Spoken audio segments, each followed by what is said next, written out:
दोस्तों नमस्कार, मैं रजनीश तिवारी।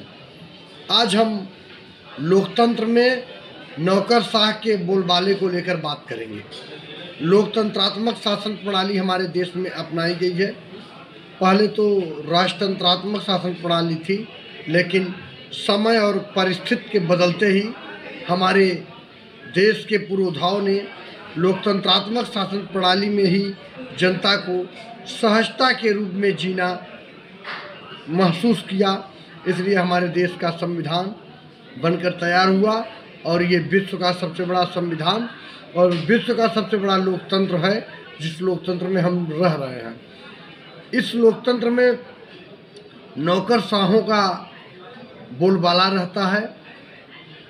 नौकरशाह यानी हमारे देश को चलाने का जो एक पूरा सिस्टम है, उसको नौकरशाह के ही माध्यम से चलाया जाता है, क्योंकि सरकारें तो आती जाती रहती हैं, लेकिन अधिकारी कर्मचारी सब वही रहते हैं।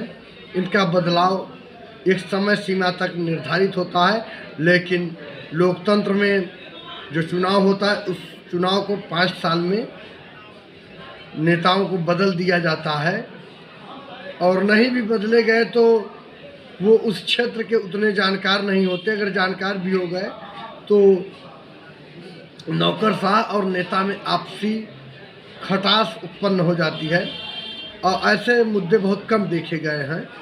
लोकतंत्र में अगर हमारे देश का IAS, IPS, PCS अफसर लोग अगर जनता से दुर्व्यवहार करते हैं, जनता से बदतमीजी, बदसलूकी, गाली गलौज जैसे घृणित शब्दों का प्रयोग करके, चाहे अपने नीचे के कर्मचारियों को, चाहे हमारी देश की जनता को, प्रदेश की जनता को, या जिले या प्रदेश कहीं भी जहां भी कार्यरत हो, वहां की जनता के साथ अमानवीय कृत्य करना, अमानवीय भाषा का प्रयोग करना, जो खुद के लिए शब्दों को सुन सकने की शक्ति ना हो, वो शब्दों का प्रयोग करके किसी को बेइज्जत करना, IAS, IPS, PCS अफसरों को शोभनीय नहीं है, ना तो किसी भी व्यक्ति को।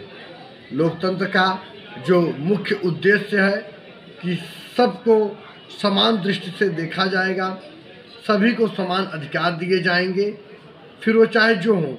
अगर हमारे देश को चलाने वाले हमारे प्रशासक, चाहे फिर वो नेतागण हो, प्रशासक तो लोकतंत्र के सेवक, लोक सेवक, या हमारे देश की IAS, IPS अफसर होते हैं, जो अगर इनके सब मुँह से, भारत के लोकतंत्र में रहने वाले अफसरों के मुख से, पढ़े लिखे लोगों के मुख से अगर किसी की माँ, बहन, बेटी को बेइज्जत करने जैसे शब्दों की गालियां देने का प्रयोग अगर अधिकारी और अफसर कर रहे हैं, तो ये अपने स्वयं के साथ गलत कर रहे हैं, लोकतंत्र के साथ खिलवाड़ कर रहे हैं।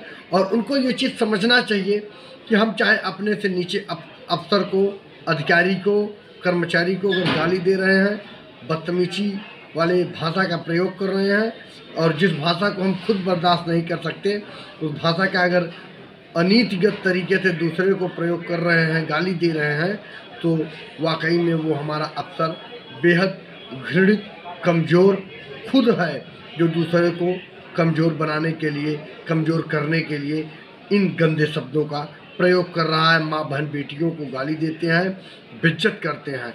अगर आपको इज्जत चाहिए तो इज्जत की प्रयोग करिए, नहीं तो जो आपके सामने गाली नहीं दे सकता, आपके पीठ पीछे आपकी बुराई जरूर करेगा। और अगर आप अच्छी भाषा का, अच्छे व्यवहार का परिचय देंगे, तो आपकी पीठ पीछे बड़ाई और आपके बड़मनसाहत की चर्चाएं और कीर्तियां जागृत रहेंगी, वरना आप एक जीवित पशु के समान होंगे।